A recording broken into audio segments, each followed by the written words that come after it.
Hello teachers and hello volunteers. Happy 2021. This spotlight, we're going to continue with our geography and our climate of the world.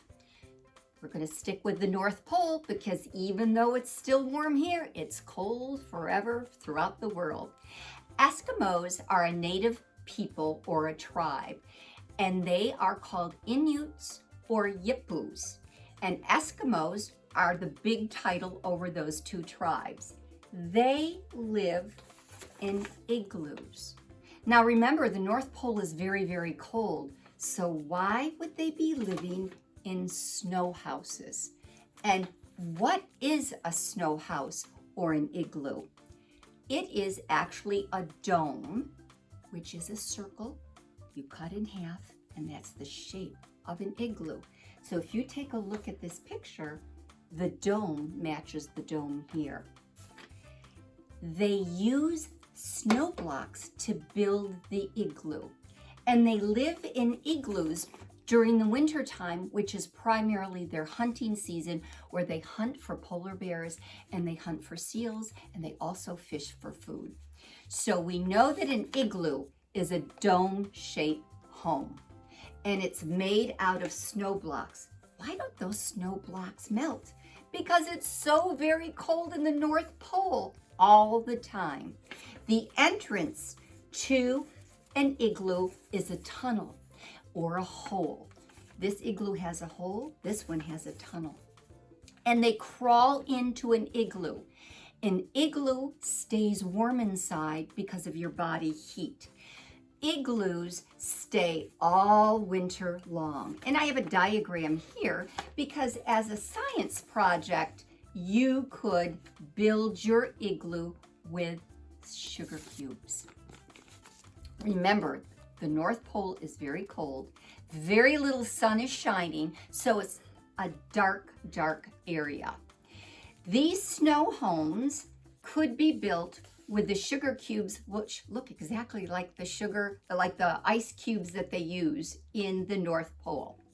And they're packed together and they're built on top of each other. I made a one-dimensional here, but you could actually make a two-dimensional one with an opening on it. So that could be your art project of an igloo. And remember, I have all these pictures on our resource shelf that you can use these as well. You can carry the science out with ice and cubes is to put ice cubes on a tray, which I left in the refrigerator, so excuse me. So pretend there's an ice cube here and an ice cube here, and I'm going to shake salt on one ice cube and put sugar on the other one. And for data and observation, your class could see what makes the ice cube melt. Did the salt make it, or did the sugar? And when they get to be more advanced scientists, you can bring out flour, you can bring out baking soda. Stick with the one color that doesn't confuse them with the mediums that they're doing. So that would be a science experiment. We need to include some math when we do our STEAM curriculum. So I use children's ages and sugar cubes. And I focused on 4, 5, and 6 because these are the numbers that are most familiar to the children. So I have 5 people in my class. 2 of them are 4, 2 of them are 5, 1 of them is 6. And you can actually use this in circle time to say, who is the older one? How many 4-year-olds do you have? How many 5-year-olds do you have? And how many 6-year-olds? Put this on a chart and the children will be then reading names, reading numbers, charting the length and longitude of their ages, and then you could even push it into music for finger plays. 3 little pumpkins or 3 little Eskimos sitting in an igloo. Whatever you want to do with this, you've got these numbers right here to work with. Another way that you can do it for your VPK classes is make these equations. So I put it on a big chart. So we have 3 cubes plus what equals 4. 2 cubes plus what would equal 4, and no cubes because they should start visually recognizing the number. 4 plus what equals 5. And again, we're focusing on 4, 5, and 6, and now we've incorporated math equations into our igloo discussion. A very fun bird that we find in the North Pole is a penguin. Groups of penguins on the land are called huddles. They live in huddles because they have no homes. They do not have an igloo. They do not have a nest. They do not have a hole in the snow.